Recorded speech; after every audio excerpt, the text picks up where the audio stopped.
लक्ष्मण हाके हे नाव गेल्या काही वर्षांमध्ये ठळकपणे पुढे आलं. मुख्यमंत्री देवेंद्र फडणवीस यांच्या थेट किंवा अप्रत्यक्ष समर्थनार्थ त्यांनी आवाज उठवला. तर त्यांनी पवार कुटुंबाच्या विरोधात ठाम भूमिका घेतली. त्यामुळेच लक्ष्मण हाके यांच्या समर्थकांना विधान परिषदेच्या शर्यतीत ते आघाडीवर दिसत होते. पण आता अचानक नवनाथ वाघमारे हे आपल्या आक्रमक भाषणाद्वारे आणि तीव्र टीकेद्वारे पुढे येत आहेत. त्यामुळे हाके की वाघमारे आता ओबीसी नेतृत्व कोणाकडे जाईल?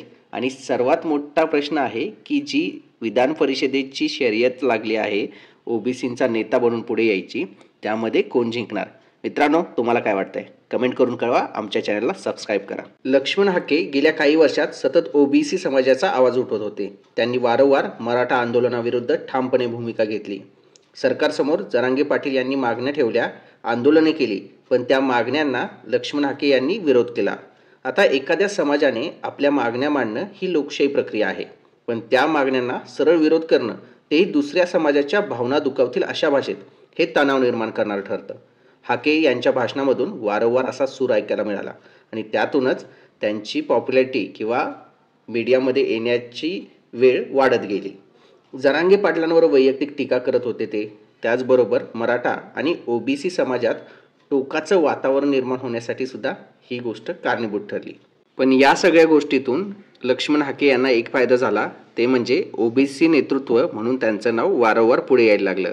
त्याचबरोबर ओबीसी समाजातील काही लोक त्यांच्या समर्थनार्थ पुढे येऊन बोलायला सुद्धा लागली.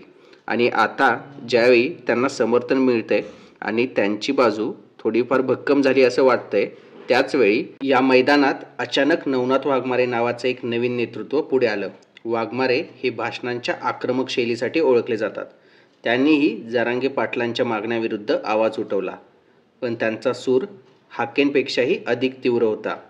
मराठा आरक्षणाबाबत सरकारने GR काढल्यानंतर वाघमारे यांनी भरपूर प्रमाणात टीका केली आणि तीव्र शब्दात जरांगे पाटलांच्या विरोधात वक्तव्य सुद्धा केली. नवनाथ वाघमारे बोलत आहेत, जर ओबीसींचा हक्क धोक्यात येत असेल तर आम्ही रस्त्यावर उतरू. त्यांच्या भाषणात शब्दांचा जोर, भावनांचा उफाळा आणि समाजाला एकत्र आणण्याची हाक तर आहेच, त्याचबरोबर पुढच्या समाजाच्या लोकांवर अतिशय तीव्र शब्दात टीकाही आहे. वाघमारे यांची ताकद म्हणजे थेट जनतेशी बोलत आहेत, आपल्या भाषणात स्फोटक शब्द ठेवत आहेत, पण त्याचबरोबर समाजाच्या मनातील अस्वस्थतासुद्धा ते नेमकी पकडत आहेत असं दिसतंय. म्हणूनच अल्पावधीत तेही ओबीसी समाजात लोकप्रिय होताना दिसत आहेत.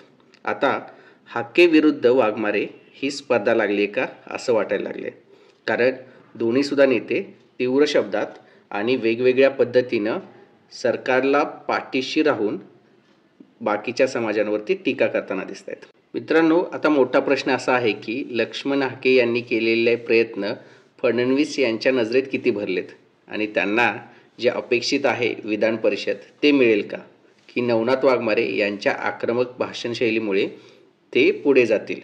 तुम्हाला काय वाटतं? लक्ष्मण हाके यांचा पदर भारी होईल की वाघमारे यांचं नेतृत्व पुढे येईल? तुमचं मत कमेंटमध्ये सांगा आणि आमच्या चॅनलला सबस्क्राईब करा.